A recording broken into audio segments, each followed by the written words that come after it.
지금 여러분들과 함께 당뇨에 대해서 조금씩 이야기를 나눠보고 있습니다. 지난 시간 이제 이형 당뇨에 대해서 말씀을 간략하게 드렸고, 이형 당뇨는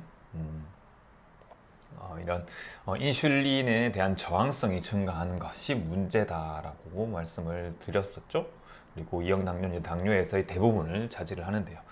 자, 이런 부분에 대해서 조금 더 자세하게 한번 들어가 보겠습니다. 이런 인슐린 저항성과 이형 당뇨병, 이형 당뇨의 어떤 시작은 인슐린의 어떤 농도 증가와 관련이 있다라고 이렇게 해도 과언이 아닌 것 같거든요.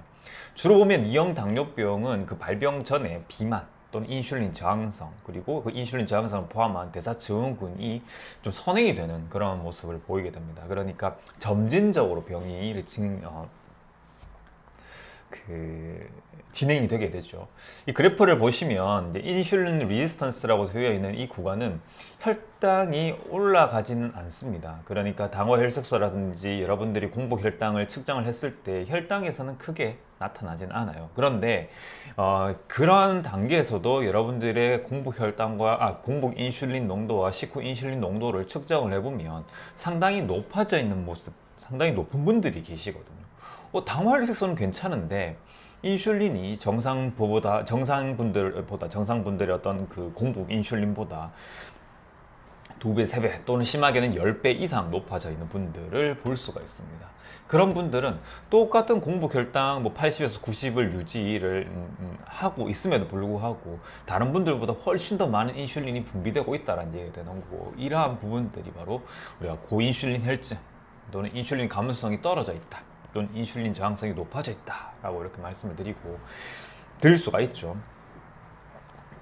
그리고 이 이형 당뇨라는 거는 이러한 선행 과정을 거쳐서 갑작스럽게 이형 당뇨가 딱 진단을 받는다고 해서 그때부터 시작이 된 게 아니라 어떤 혈당 수치가 올라가지 않았지만 인슐린 농도가 올라가는, 우리 몸에서 인슐린이 많이 분비가 되고 문비가 되어야 돼만 하는 그런 이런 상황이 유발되는 그런 어떤 그 상황이 계속 누적이 되면서 결국에는 이제 인슐린이 더 이상 우리 몸에서 이제 반응을 하지 않게 되는 이런 형태가 되니까 이제 혈당이 올라가기 시작하는 게 이게 이형 당뇨다라고 보시면 되거든요. 그래서 나는 이 이형 당뇨는 이 질문을 드린 적이 있습니다. 그죠? 인슐린 저항성으로 인한 이형 당뇨병은 인슐린 과잉에 의한 문제냐, 아니면 인슐린 분비 부족에 의한 문제냐. 일단은 첫 시작은 인슐린 분비 과잉에서 시작이 되는 것 같습니다. 그죠? 그래서 이 이형 당뇨병은 이 인슐린 농도의 증가와 관련이 되어 있고, 그런 인슐린 저항성이 높아지면 높아질수록 몸에서는 인슐린이 보상적으로 더 많이 분비가 되어야 되고, 그렇게 되면서 이 표적 조직의 민감도는 자꾸 떨어지게 되고, 그래서 혈당이 높아지고 인슐린의 보상적인 분비는 더욱더 촉진이 되게 되는 그런 형태로서 이형 당뇨. 그러다가 우리 몸에 어떤 췌장에 있는 베타 세포가 무한정 인슐린을 막 이렇게 분비할 수는 없죠. 어느 순간 되면 인슐린을 분비하는 베타 세포가 더 이상 기능을 할 수가 없게 되고, 여기에서 이 그래프에서 보시는 바와 같이 이 파란색 그래프가 이렇게 감소하는, 그러니까 혈당은 높아지지만 더 이상 인슐린이 분비가 되지 않는 그런 상황이 오게 됩니다. 그 전에 미리 우리가 당뇨에 대해서 손을 쓰고 혈당을 관리를 해야지 우리가 어떤 건강한 어떤 모습으로 다시 돌아올 수가 있는 것 같고요.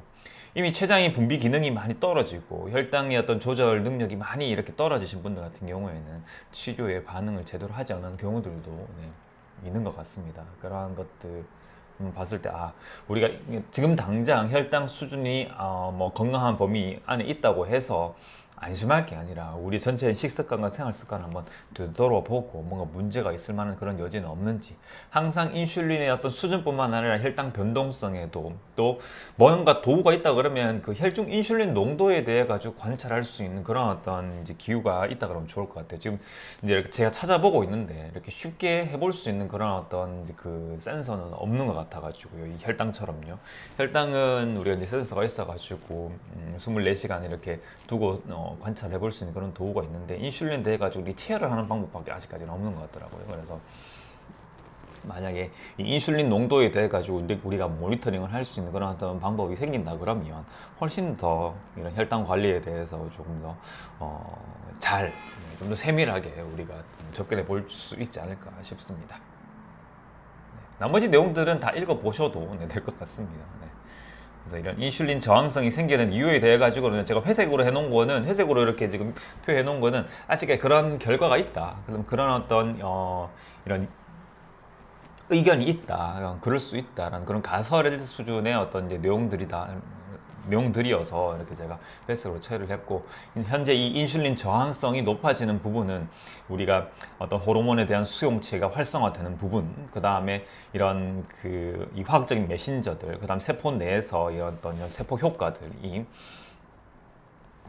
연결되는 그런 신호 전달 경로에서 뭔가 문제가 발생되어서 이런 인슐린 저항성에 문제가 생기는 것은 아닐까라는 그런 형태로서 한번 이제 이 가설을 세워볼 수 있는 그런 단계다라고 이렇게 생각하시면 되고, 여기에 대해 가지고 확실하게 뭔가 좀 이렇게 알려진 건 아직까지는 명확하게 알려진 거는 많지 않다라고 보시면 될 것 같습니다. 하여튼 이러한 어떤 내용들에서도 보시다시피 우리가 이 이형 당뇨의 시작은 인슐린의 어떤 분비 부족이 아니라 인슐린 과잉에 의해서 나타나는 부분이거든요. 그렇다 그러면 어떻게 하면 인슐린에서부터 우리 몸이 좀 멀어질 수 있을까? 우리가 어떤 음식을 섭취를 하더라도 인슐린 분비가 최소한으로 이렇게 이루어질 수 있는 방법은 과연 없을까? 이런 고민들을 해보시는 것 자체도 크게 의미가 있는 것 같습니다. 그래서 오늘은 이런 인슐린 저항성과 이형 당뇨병에 대해 가지고요, 이렇게 이런저런 이야기를 나눠봤습니다.